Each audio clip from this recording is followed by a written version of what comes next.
Going on, everybody? All right, this video is going to deal with Obamacare, how it's affecting Americans, how it's affecting me. I'll give some personal experience here, and some other things. So everybody remembers here a few years ago when Obama was talking about the Affordable Health Care Act that he freaking spearheaded, all right? And his exact words were, you're not going to lose your health care coverage. Your current health care coverage, if you want to keep it, you can keep it. If you want to keep your doctor, you keep your doctor. You won't lose your doctor.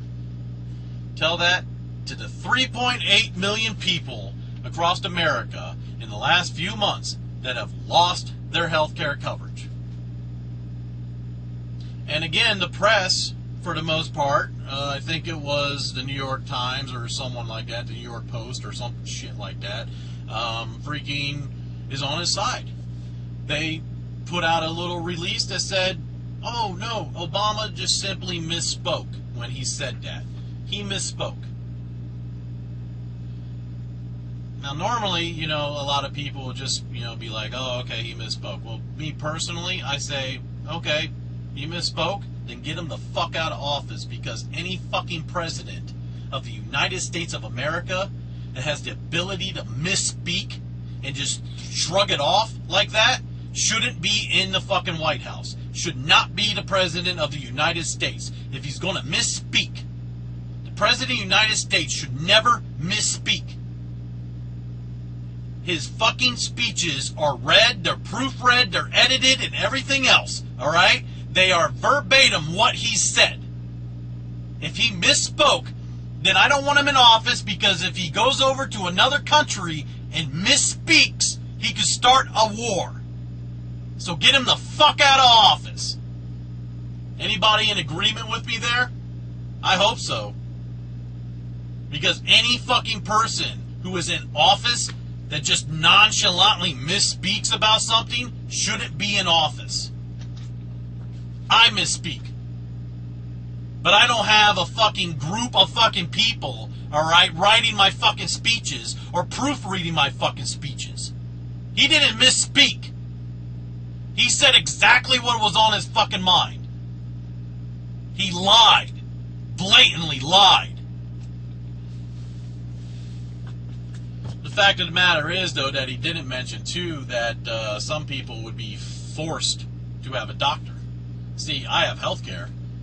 But until a few months ago, I didn't have a doctor. Why didn't I have a doctor? Because I don't ever get sick. I don't ever get the flu. I don't ever get the sniffles. I don't ever get injured. I threw my back out the other day. So what? I go to a fucking chiropractor. I pay him fucking $50. He cracks my back. I'm good to go. If I have some sort of emergency where I need to go see a doctor, I go to the emergency room. I don't need a doctor. But yet, because of Obamacare, the last few months, I had to get a doctor. Because if I didn't get a doctor, I would have lost my job. I was forced to get a doctor. Now, for a guy who doesn't go to the hospital very often, and for a guy who doesn't get sick at all, when I go see a doctor, every time I do a doctor's visit, it's still a bill. In the last fucking 3 months, now you gotta realize that I got out.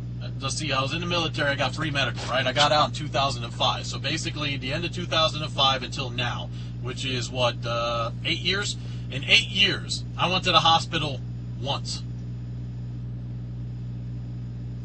In the last 6 months, I've been to see my doctor because I was forced to see my doctor. For just regular old doctor visits.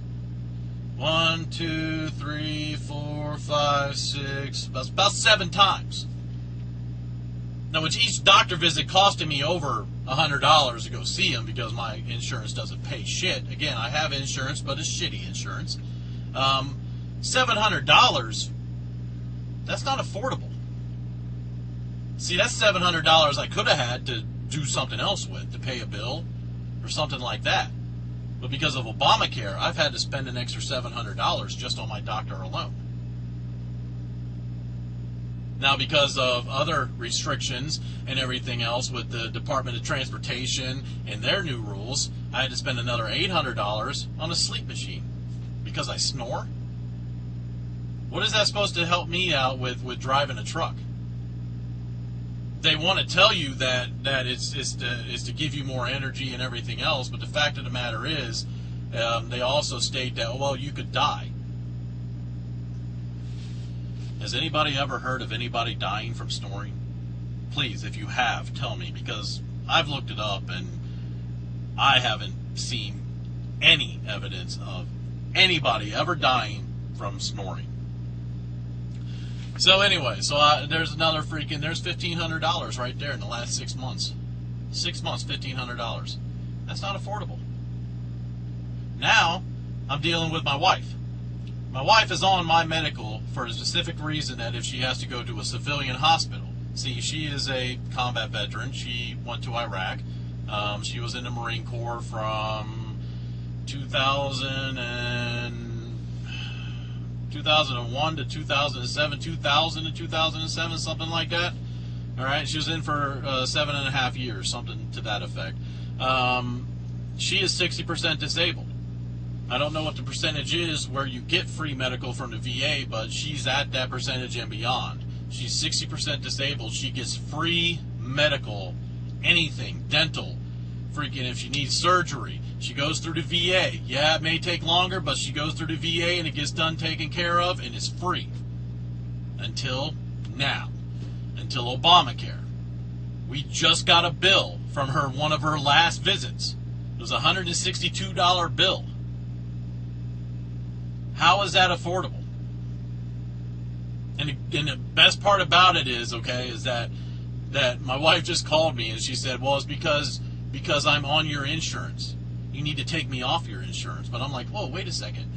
With this Obamacare thing and the VA telling you that they're going to start charging me for my medical for your medical going through the VA, which is supposed to be free. If I take you off my insurance, that leaves you insuranceless. And even though you got free medical, I bet you that's not actually covered in Obamacare. You need insurance. So, no matter what, my wife is screwed. Because she goes and still gets free medical. She's taken off of my medical. She goes and gets free medical. That's fine. At the end of the year, the IRS finds out that she doesn't have insurance. They fine her. They fine her $4,000. And I'll get into that here in a little bit too. They fine her $4,000. She doesn't pay it, they take away her license. She doesn't pay that, they put a lien on our house. Now, this is what I'm going to talk about here, okay? I found out the penalty phase, okay? Now, I went to healthcare.org, okay, and went through the process of signing up, all right? Now, my insurance right now is $200 a month. All right, that's what I pay. I pay like $55 a week. Times 4 is $225 or $220 a month. That's what I pay. I went to healthcare.org and I typed in how much I freaking make, and they gave me the options of the plans. I picked a plan. My healthcare now, going through Obamacare, is $535 a month. How is that affordable? Based on what I make, that's what my healthcare is. So I went from $220 a month to $535 a month. Big fucking fail there, isn't it, for the Affordable Health Care Act, huh? That's not the best part of it, though. If you opt out and decide not to get health care at the time, guess what happens? Oh, it's amazing. You get an email, and in this email, all right, it states the penalties. Well, because based on what you make, the IRS will fine you $4,350 at the end of the year. I pay $200 a month. Times 12 is $2,400 a month. I have insurance, but I don't have Obamacare insurance. I'm just stating what people like if they lose their health care coverage, because if I'm paying $200 a month now, if I lose my health care coverage, I've got to go to healthcare.gov, and I have to figure this out, right? So how is this affordable? It's just making people pay more and more, right? All right, so let's get back to the penalty phase, all right? My penalty would be $4,500 or $4,350 or whatever it is. It's over $4,000. Right now, I pay $200 a month times 12. I pay $2,400 a year in insurance. How is that affordable? You're screwing me by over double. You're doubling everything that I do. I pay $200 a month. You raise it up to $500 a month. That's doubling it up. If you are over doubling it up. If I pay $2,400 a year and freaking I lose my insurance and I go to healthcare.gov and I don't do that, then you charge me $4,000 a year. That's, again, doubling what I normally pay. How is this affordable to people? How is this affordable?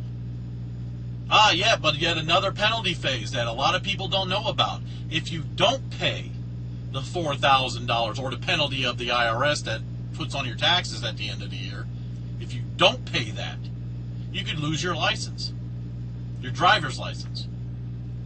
I don't know if you guys have noticed or not. I'm a truck driver. I need my license to be able to work. This is my career.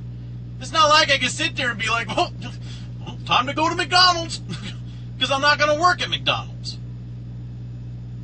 This is the career that I chose. This is the career that I'm working at. If you take away my license, then I lose my job. How many people are going to lose their fucking job because their license is required for their job? How many people are going to lose their job because their license is taken away from them and they can't drive? And even if they were to drive illegally, they get pulled over and get cited for it. I mean, the domino effect of this penalty phase is just going to go on, because even after that, if you don't pay and you lose your license and you still don't pay, the government will put a federal tax lien on your house if you own one. How many people are going to lose their fucking house too? Isn't that amazing? Oh, it's so amazing. This is what we're going through. This is personal experience right here for Obamacare. Personal experience. I cannot believe that there are still some people. I get into arguments all the time with this guy that I went to high school with on Facebook. He's literally like, if you make over $46,000 a year, you can afford it. Well, I'm glad that someone deemed you the fucking mayor of who can afford what. Are you fucking kidding me? I live the way that I do because I can afford it. But you start adding up freaking, doubling up my freaking medical, you start doubling up freaking penalties, and you start forcing me to go to doctors every month, then I can't afford to live the way that I do. Well, you know, we all have to make sacrifices. Yeah, no. I refuse to make sacrifices. Fuck you. I'm not going to fucking make sacrifices. Well, what about the people that can't afford health care? You think it's fair that taxpayers pay that money? Hello? The people that can't afford health care, even through this Obamacare, that aren't going to have health care, do you think that the doctors are just going to deny them medical fucking... deny them medical? They're going to deny to treat them? No, it's still the same fucking thing. The homeless that go to the fucking hospital and they don't have fucking Medicare, they still get treated. It doesn't fucking matter. No one will get denied fucking medical. So yeah, I think it's fucking fair. Because no matter what, we're still gonna have to pay it through our fucking taxes. Because there's still gonna be people without medical insurance. And those people, when they go to the hospital, will not be denied care because they can't be denied care. They will be taken care of, and then the taxpayers will be footed the bill. Again, how is this better? If the same thing still fucking happens, how is this better? And in fact, I put up a fucking news article about Obamacare to this guy who wants to argue with me all the time about it, and I asked him what his thoughts were on it. He never got back.